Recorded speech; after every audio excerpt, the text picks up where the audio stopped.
নমস্কার বন্ধুরা, কাকলিকে দুনিয়া চ্যানেলে তোমাদের সকলকে স্বাগত জানাচ্ছি। আশা করছি বন্ধুরা তোমরা সকলেই ভালো আছো, আমিও ভালো আছি। আজকে তোমাদেরকে যে গল্পটি পড়ে শোনাবো আমি, সে গল্পের নাম রক্তের ফোঁটা, লেখক অচিন্ত্যকুমার সেনগুপ্ত। তাহলে বন্ধুরা, গল্পটা আমি পড়ছি, তোমরা কমেন্ট করে জানিও কেমন লাগলো। সিঁড়ি দিয়ে নামতে নামতে হঠাৎ পা হড়কে পড়ে যাচ্ছিল অনিমেষ। মুহূর্তে রেলিংটা ধরে ফেলে সামলালো নিজেকে। নিচের দিকে তাকালো, কই কিছুই তো পড়ে টড়ে নেই। কলার খোসা, আমের চোকলা, নারকেলের ছোবড়া, কিচ্ছু নেই তো। জলও তো নেই এক ফোঁটাও। শুকনো খটখটে সিঁড়ি, জুতোর তলাটাও দেখলো একবার, সেখানেও কিছু লেগে নেই। মনে মনে হাসল অনিমেষ। খুব তাড়াতাড়ি করছিল বলেই হয়তো পা বেচাল হয়ে পড়ে যাচ্ছিল, ছন্দ রাখতে পারেনি ঠিকমতো। চোখের পলকে কি দুর্ঘটনায় না হতে পারত। ভাঙতে পারত হাড়গোড়, মাথা, মেরুদণ্ড। এতক্ষণে তাহলে রেল স্টেশনের পথে না হয়ে হাসপাতালের পথে, ট্যাক্সিতে না হয়ে অ্যাম্বুলেন্সে। সত্যি এক চুলের ফারাক, একটা সুতোর এদিক ওদিক। এত তাড়াহুড়োর কোনো মানে হয় না। অনিমেষের এখন বয়স হয়েছে, তার ধীর স্থির হওয়া উচিত। কিন্তু কি আশ্চর্য, ঠিক সময়ে সমর্থ হাতে রেলিংটা ধরে ফেলতে পারল। ঠিক অত দূরে রেলিং পড়বার সময় হাতের হিসাব থাকলো কি করে? মনে হলো কে যেন হাতের কাছে রেলিংটা এগিয়ে এনে দিয়েছে। কিছু বলেনি, তবুও ট্যাক্সিটাও ছুটছে প্রাণপণে, যেন ড্রাইভারেরও ভীষণ তাড়া। কিন্তু বেগে ছুটলেই আগে পৌঁছানো তো যায় না সব সময়। মনে হচ্ছিল ট্যাক্সিটাই অ্যাক্সিডেন্ট করে বসবে, হয় কাউকে চাপা দেবে, নয়তো হুমড়ি খেয়ে পড়বে কোনো গাড়ির ওপর, নয়তো কোনো মুখোমুখি সংঘর্ষ। অত শত না হয় নির্ঘাত জ্যাম হবে রাস্তায়, ট্যাক্সিটা পৌঁছতে পারবে না, ট্রেন ছেড়ে দেবে। যেন এত সুখ সহ্য করবার নয়। ভাগ্য ঠিক বাজ সাধবে, বাগড়া দেবে। না, হন্তদন্ত ট্যাক্সি শেষ পর্যন্ত এসে পৌঁছেছে। ট্রেনটা ছাড়েনি। কামরার খোলা দরজার উপর অনিতা দাঁড়িয়ে। বাবা, আসতে পারলে? অনিতা খুশিতে ঝলমল করে উঠল। কত বাধা, কত বিপদ! বাহ, আর বাধা বিপদ কোথায়, সব তো খোলসা হয়ে গিয়েছে। অনিতা নির্মুক্ত মনে হাসল।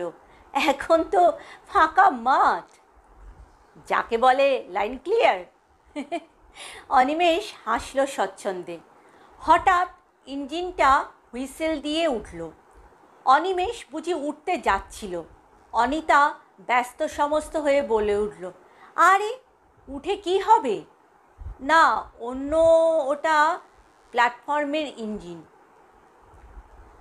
যা ভয় পাইয়ে দিয়েছিল বললে অনিমেষ। তোমার তো সবেতেই ভয়। একটু বা ব্যঙ্গ মেশালো অনিতা। না, ভয় আর কোথায়, কামড়াতে উঠল অনিমেষ। ঘড়ির দিকে তাকিয়ে দেখল সামান্য কয়েক মিনিট আছে।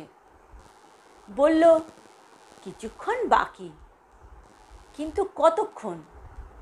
ধরো 1 বছর। কথাটাকে অন্য অর্থে নিয়ে গেল অনিমেষ। না না, অতদিন কেন? এ কি, আমরা ডিভোর্সের পর বিয়ে করতে যাচ্ছি যে 1 বছর অপেক্ষা করতে হবে? না, তা নয়, তবে। অনিমেষ আমতা আমতা করতে লাগলো। তবে টবে নয়, অনিতা অসহিষ্ণু হয়ে বলল। শ্রাদ্ধ শান্তি তো হয়ে গিয়েছে, এখন আর তোমার দ্বিধা কি? তবুও লোকে বলে 1 বছর অপেক্ষা করা ভালো। ছাই বলে, কেউ বলে না। আমি কত বছর অপেক্ষা করে আছি বলো তো? কণ্ঠস্বরে অভিমান আনলো অনিতা। আর আমি দেরি করতে প্রস্তুত নয়। কিন্তু চলেছ তো কলকাতার বাইরে। কি করব? হঠাৎ বদলি করে দিল, তাতে কি হয়েছে? তুমি দিনক্ষণ ঠিক করে চিঠি লিখলেই আমি ঝপ করে চলে আসব। লঘুভার হাসলো অনিতা। বিয়ে করতে আর হাঙ্গামা কি? শুনছি আমাকেও নাকি বাইরে ঠেলে দেবে। দিক না, তাহলে মফস্বলে যাব। আর যদি না দেয়, কলকাতায় থাকো, চলে আসবো এখানে। মোট কথা। চোখে তীক্ষ্ণ আকুতি নিয়ে তাকালো অনিতা। শুভস্য শীঘ্রম। লোকে কি বলবে? লোকের কথা ছেড়ে দাও। লোকে বলবে বউ মারা যাবার 1 মাস পরেই বিয়ে করলো। 1 বছর পরে করলেও বলবে। একটু বা তপ্ত হলো অনিতা। লোকের হাতে সৃষ্টি স্থিতি প্রলয়ের ভার নেই। লোকে কি জানে আমার তপস্যার কথা? তপস্যা? হ্যাঁ, প্রতীক্ষা আর প্রার্থনায় তপস্যা। অনিতা ঘড়ির দিকে তাকালো। তোমার বিয়ের প্রায় 2 বছর পর আমাদের দেখা। তুমি আমাকে বললে তুমি আমার পরম হয়ে এলে, তো প্রথম হয়ে এলে না কেন? সেই থেকে প্রার্থনাই করছি, প্রতীক্ষা করে আছি। কবে সেই চরম দিন আসবে? কবে পথ পরিষ্কার হবে? 3 বছরের পর সেই সুযোগ আজ এলো। এই 3 বছর সমানে আকাঙ্ক্ষা করে বসে আছি আমাদের স্বাধীনতার। অর্থাৎ গত 3 বছর ধরেই অনিতা সুরভির মৃত্যু কামনা করে এসেছে। বুকের মধ্যে একটা ঘা মারার শব্দ শুনল অনিমেষ। সেই শব্দ কি তারও আকাঙ্ক্ষার প্রতিধ্বনি? না, তা কি করে হয়? সুরভি বেঁচে ছিল বলেই তো অনিতার প্রতি তার আকর্ষণ এত জ্বলন্ত আর জীবন্ত ছিল। সুরভি আজ বেঁচে নেই, তাই কি অনিতাও আজ স্তিমিত, নিষ্প্রভ? একি, ট্রেন ছাড়ছে না কেন? সময় তো কখন হয়ে গেছে, তবুও তো ছাড়বার নাম নেই। ছাড়বার ঘন্টা পড়লেই তো অনিমেষ নেমে যেতে পারে, রুমাল নেড়ে দিতে পারে বিদায়। কি একটা গোলমালে ট্রেনটা থেমে আছে, ছাড়ছে না। দীর্ঘতর হচ্ছে এই নিষ্ফল সান্নিধ্য। সব ট্রেনই ছাড়ে, ছেড়ে যায়, শেষ পর্যন্ত অনিতাটারও ছাড়ল। নামতে গিয়ে অনিমেষ আবার পড়ল নাকি পা হড়কে? না, সে অত অপগণ্ড নয়। তার পায়ের নিচে মোলায়েম প্ল্যাটফর্ম কে ঠিক পৌঁছে দিয়েছে। মফস্বলে বদলি হয়ে এসেছে অনিমেষ। ভালোই হয়েছে, বদল হয়েছে পরিবেশের। মেঝেতে পায়ে পায়ে আলতার দাগ ফেলা নেই, নেই আর স্মৃতির রক্তাক্ত কণ্টক। ছোট ছাদওয়ালা বাড়ি, উপরে 2খানি মোটে ঘর, একটা শোবার আর একটা বসবার, নিচে বাবরচি আর চাকরের। এর চেয়ে আর ছোট হলে চলে কি করে? তবুও অনিমেষের যেন কীরকম ফাঁকা ফাঁকা লাগে। এদিক ওদিক প্রতিবেশীদের বাড়িঘরগুলো কেমন যেন দূর দূর মনে হয়। মনে হয় বাড়িটাকে ঘিরে যেন অনেক গাছপালা, অনেক হাওয়া, অনেক অন্ধকার। গাড়ি ঘোড়ার আওয়াজ অনেক পরপর শোনা যায়। ফেরিওয়ালারা এদিকে কম আসে, অথচ নদী কত দূরে। মধ্যরাত্রে একটু হাওয়া উঠলে শোনা যায় গোঙানি। কাজে কর্মে লোকজন আসে, কিন্তু তাদেরও আসার মানেই হচ্ছে চলে যাওয়া। সমস্ত ভিতর বার আশপাশ একটা শূন্যতার শ্বাস দিয়ে ভরা। না, আসুক অনিতা, ঘর দোর ভরে তুলুক। আশ্চর্য, সেই রকমই চিঠি লিখেছে অনিতা। এই মফস্বল শহরেই সে একটা উচ্চতর চাকরির জন্য আবেদন করেছে। কদিন পরই ইন্টারভিউ। হ্যাঁ, কোথায় আর উঠবে? অনিমেষেরই তো অতিথি হবে অনিতা। চিঠি লিখে বারণ করল অনিমেষ। তুমি এসো, থাকো, চাকরি করো, কিন্তু আমার বাড়িতে উঠো না, অন্তত এখন নয়, একেবারে আজকেই নয়। জানোই তো আমার বাড়িতে মেয়ে ছেলে কেউ নেই, তোমার অসুবিধা হবে। তাছাড়া আমি দুর্বার একা। আগে অধিষ্ঠিত হও, পরে প্রতিষ্ঠিত হবে, পাল্টা জবাব দিল অনিতা, প্রায় তিরস্কারের ভঙ্গিতে। লিখলে, আমি একজন সম্ভ্রান্ত পদস্থ শিক্ষিকা, একটা চাকরির সম্পর্কেই তোমার কাছে একদিনের সাময়িক আশ্রয় চাইছি, অন্য কোনো উদ্দেশ্যে নয়। আর নিজেকে এত দুর্বার বলে স্পর্ধা করো না। ভাববে আমার প্রতিরোধও দুঃসাধ্য, অন্তত যতক্ষণ আমি সম্ভ্রান্ত পদস্থ শিক্ষিকা। তা তুমি এসো, ঝগড়াঝাটি করার কী দরকার? তুমি এলে কত গল্প করা যাবে, কত হাসা যাবে মন খুলে, স্তব্ধতাকেও কত মনে হবে রমণীয়। আজ সন্ধ্যের ট্রেনেই আসবে অনিতা, শুধু রাতটুকু থাকবে। কাল সকালে ইন্টারভিউ দিয়েই দুপুরের ট্রেনে ফিরে যাবে নিজের জায়গায়। সকাল থেকেই মেঘ মেঘ বৃষ্টি বৃষ্টি, দুপুরে ঘন ঘর করে বর্ষা নেমেছে। সন্ধ্যের দিকে তোড়টা কমলেও হাওয়াটা পড়েনি, চলেছে জোলো হাওয়ার ঝাপটা। স্টেশনে এসে অনিমেষ শুনল গাড়ি 3 ঘন্টার উপর লেট। ভীষণ দমে গেল শুনে। বাইরের দুর্যোগ থাকলেও অন্তরে বুঝি একটা আগুনের ভাণ্ড ছিল, সেটা নিভে গেল ধুয়ে ধুয়ে। রাস্তায় জনমানব নেই, দোকানপাট বন্ধ, শুধু একলা এক পথহারা হাওয়া এলোমেলো ঘুরে বেড়াচ্ছে। সাইকেল রিক্সা করে বাড়ি ফিরল অনিমেষ। সিঁড়ি দিয়ে উপরে উঠে দেখল এ কি, তার শোবার ঘরে আলো জ্বলছে, দরজা তালা বন্ধ। হাওয়ার দাপটে দরজার পাল্লা দুটো ফাঁক হয়েছে, তারই মধ্যে দিয়ে দেখা যাচ্ছে আলো। তবে কি ঘর বন্ধ করে বেরোবার আগে ভুলে সুইচটা অন করেছিল? তাই হবে, নইলে আলো জ্বলেটা কি করে? পথে আসতে দেখেছিল স্টেশনেও তাই। ঝড়ের উৎপাতে সারা শহরের কারেন্ট অফ হয়ে গিয়েছিল। কে জানে, কারেন্ট হয়তো ফিরে এসেছে এতক্ষণে। বারান্দার সুইচটা টিপল, আলো কিন্তু জ্বলল না। হয়তো বারান্দার বাল্বটা ফিউজ হয়ে গিয়েছে। দরজার তালা খুলে ঘরে ঢুকতেই ঘরে আর আলো নেই। মুখস্থ জায়গায় হাত রেখে সুইচটা টিপল অনিমেষ। সুইচ টিপল, আলো জ্বলল না। না, আসেনি কারেন্ট, কিংবা এসে এখন আবার অফ হয়েছে। হাতের টর্চ টিপল অনিমেষ। মনে হলো ঘরের মধ্যে অন্ধকার যেন নড়ছে চড়ছে, ঘোরাঘুরি করছে। অন্ধকার কোথায়? একটা লোক। কে? ভয়ার্ত চিৎকার করে উঠল অনিমেষ। দরজা খোলা পেয়ে লোকটা পালিয়ে গেল বুঝি।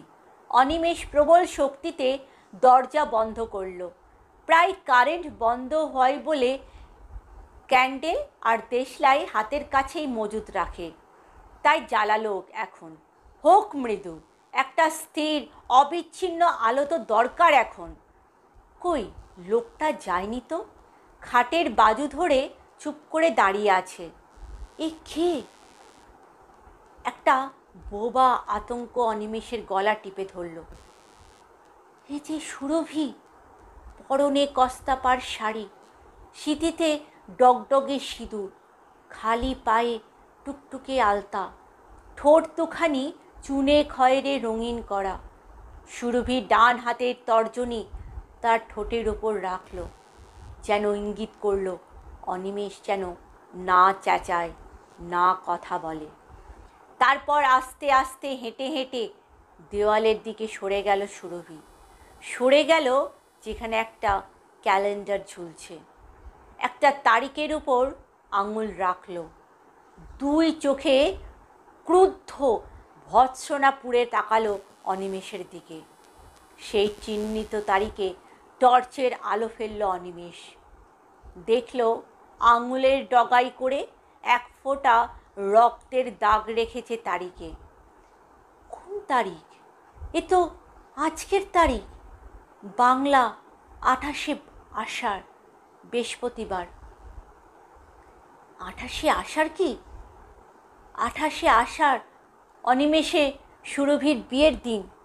একদম ভুলে গিয়েছিল। আর 8 বছর সুরভি মনে করিয়ে দিত। এবারও তেমনি মনে করিয়ে দিতে এসেছে। অদূরে দাঁড়িয়ে হাসছে সুরভি। কেমন মজা! যেতে না যেতেই মুছে দিয়েছো মন থেকে, মুছে দিয়েছো দেওয়াল থেকে। ঘুরে ঘুরে চারিদিকের দেওয়ালের দিকে তাকাতে লাগলো। আমার একটা ছবিও রাখুনি কোথাও। সুরভি, তাকে ব্যাকুল হাতে ধরতে গেল অনিমেষ। হা হা করে একটা বাতাস ছুটে গেল ঘরের মধ্যে। বন্ধ দরজা জানলা ঝরঝর করে উঠল। সিঁড়ি দিয়ে শোনা গেল নেমে যাবার পায়ের শব্দ। শুধু যেন সুরভি একা নয়, তার সঙ্গে আছে আরও অনেকে। একসঙ্গে নেমে যাচ্ছে, কেবল নেমে যাচ্ছে, ভারী পায়ে, ক্লান্ত পায়ে নেমে যাচ্ছে। ভয়ে আপাত মস্তক ঘেমে উঠল অনিমেষ। হঠাৎ আলো জ্বলে উঠল। মনে হলো এ আলো নয়, কে যেন সহসা হেসে উঠেছে খিলখিল করে। তাড়াতাড়ি অল্প স্বল্প খেয়ে শুয়ে পড়ল অনিমেষ।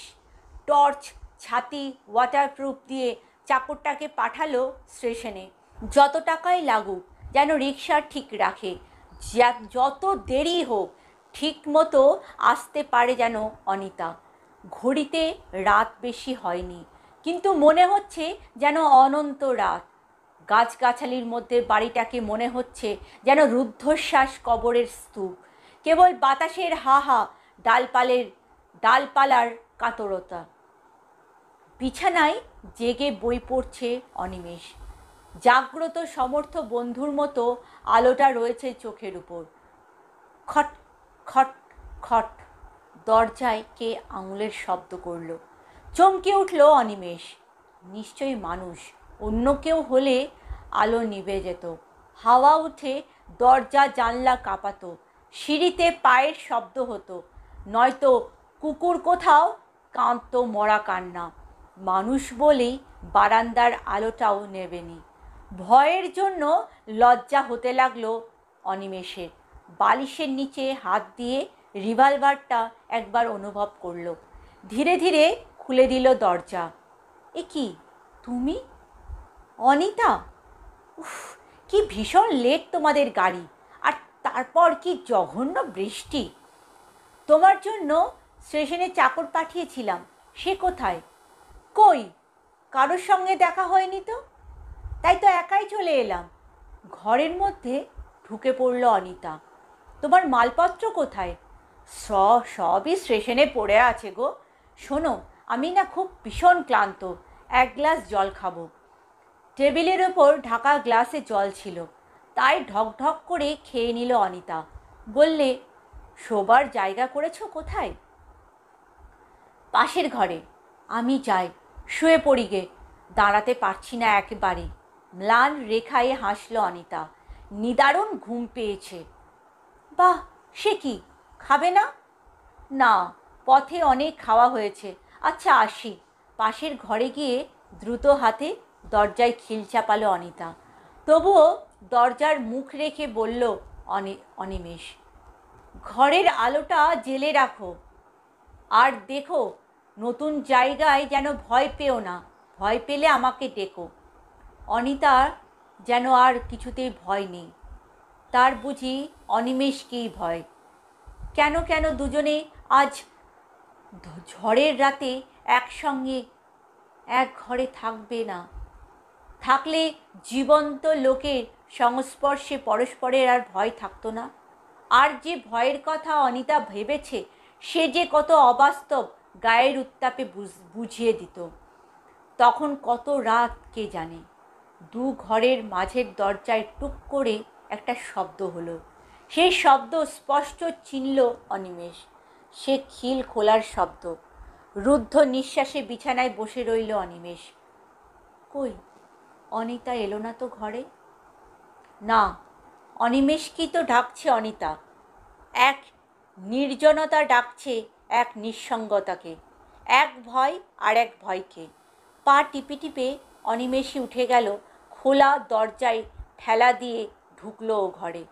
দেখল আলোতে। হে কি, অনিতা কোথায়? তার বদলে খাটে পাতায় বিছানায় বিলল ভঙ্গিতে সুরভি শুয়ে আছে। অনিতা? অনিতা কোথায়? চিৎকার করে উঠল অনিমেষ। টলে পড়ে গেল মাটিতে। পরদিন সকালে হাসপাতালে অনিমেষের জ্ঞান হলো। একটু সুস্থ হলে শুনল গত রাত্রে ট্রেন অ্যাক্সিডেন্টে অনিতা মারা গেছে। আর ক্যালেন্ডারের তারিখে যে রক্তবিন্দুটা দেখা দিয়েছিল সেটা আসলে লাল কালির চিহ্ন। মরবার অনেক আগেই তারিখটা দাগিয়ে রেখেছিল সুরভি। কেমন লাগলো বন্ধুরা গল্পটি? যদি ভালো লাগে কমেন্ট করে অবশ্যই জানিয়ে দিও। আর আমার চ্যানেলটিকে লাইক আর সাবস্ক্রাইব করতে ভুলো না যেন। ঠিক আছে বন্ধুরা? আর পাশে থাকা যে বেল আইকনটা আছে সেটাকে হিট করে দিও, তাহলে যখন আমি গল্প পড়বো বা গল্প নতুন নতুন আনবো তখনই তোমাদের নোটিফিকেশনে চলে যাবে। আর আমার চ্যানেলটিকে যারা গল্প শুনতে ভালোবাসে তাদের কাছে শেয়ার করে দিও বন্ধুরা। আজকের মতন এইটুকুই। আবার আরেকটা গল্পের সাথে তোমাদের কাছে হাজির হয়ে যাব। ততক্ষণের জন্য টাটা।